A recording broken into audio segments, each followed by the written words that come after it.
Hey guys, welcome to the daily analysis for today, Friday. It is December 7th, and so today we're going to cover some of the weekly charts because it is, of course, the end of the week. We're going to go over a couple different weekly charts and talk about some long-term perspective stuff.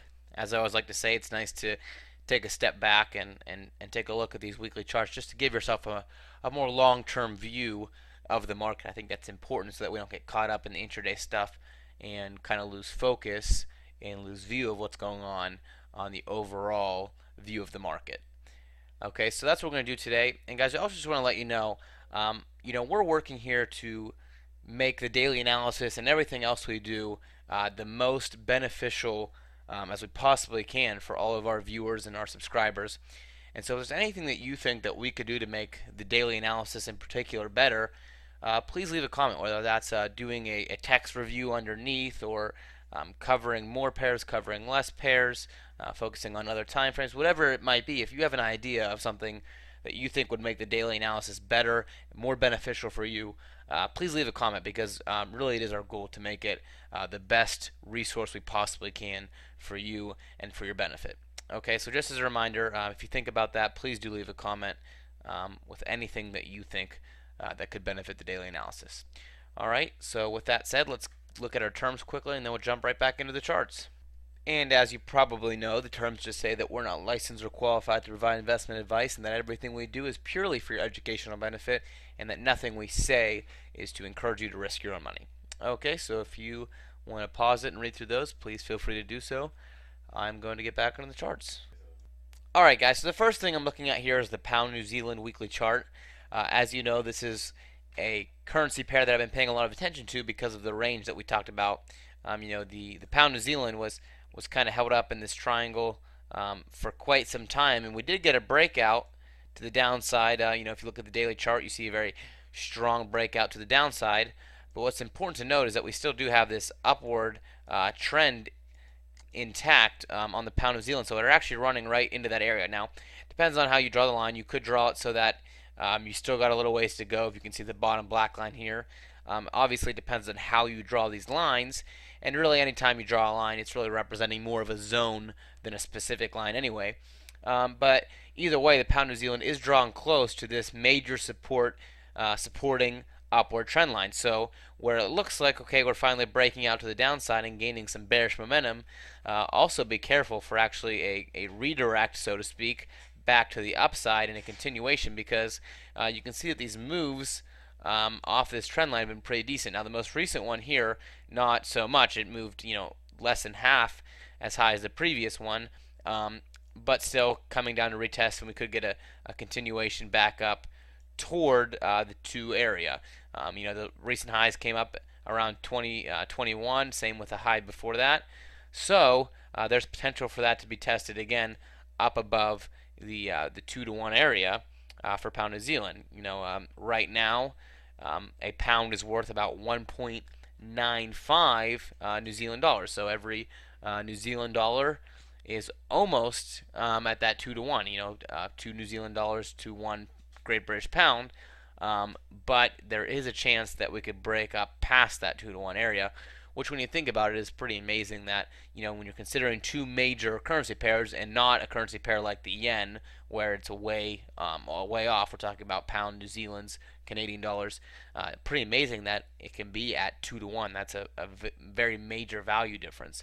But anyway, it does look like we're running up to come and get near that area, assuming that there's a strong bounce and continuation of this upward trend. So I don't want to spend a lot more time on that. It's just interesting to note that despite the bearish breakdown, we're actually looking toward a bullish potential here, and also the fact that any currency in today's day and age, being that they're all trying to devalue and they're all staying around the same areas with one another, with the exception, of course, of the yen, which is not even near the other ones. But anyway, it's just interesting that we're at a 2-to-1 type of situation with the pound and the New Zealand.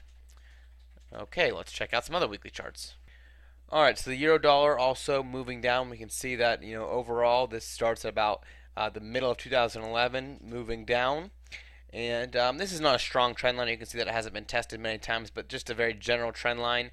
And anywhere in this area is going to be some major resistance because you're moving down, you're making lower lows, and this is the previous high as it moved back up right here.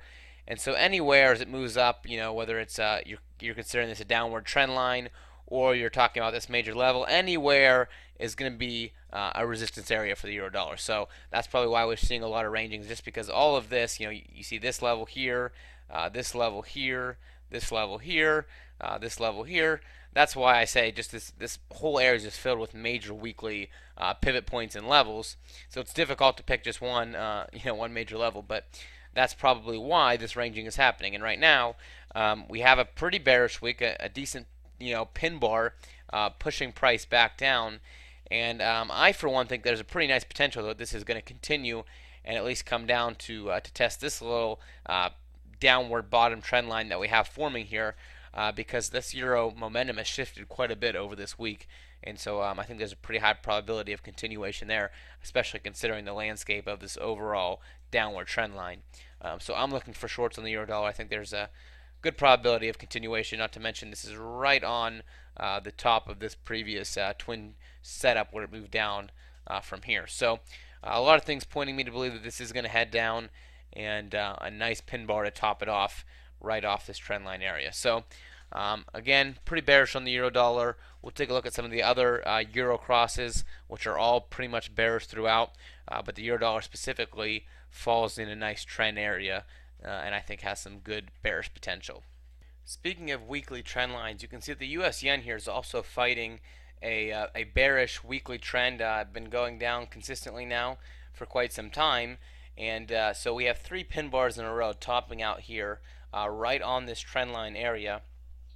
And although the US yen is moving somewhat slow, I mean, there's been a lot of stalling and a lot of confusion, especially during this period of time where it was channeling and not really making up its mind.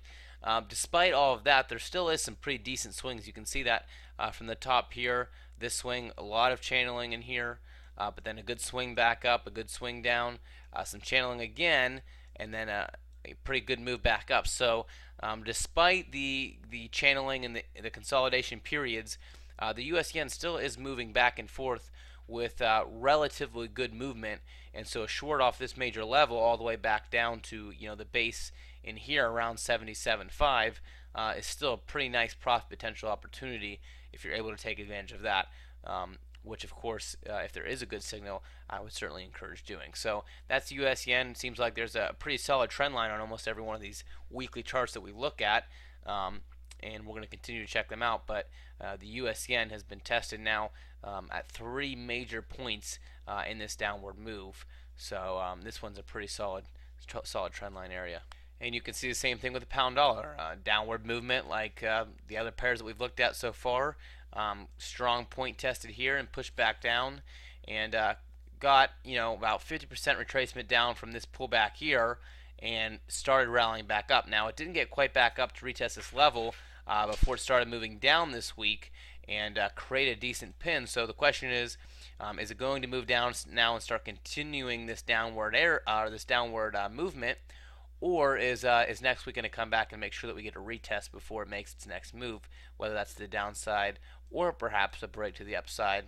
But whether it's going to retest or not is really a major question, because if not, if it's just a tail right off this major level and a continuation, then we're up for a nice short position. But you can get caught pretty easily if you're trying to short now when it's going to come back up and test before a continuation, in which case stop outs are going to be a pretty big deal. So that's something worth thinking about. I'm not really sure one way or the other, which is why I would rather trade non-pound dollar, not trade the pound dollar.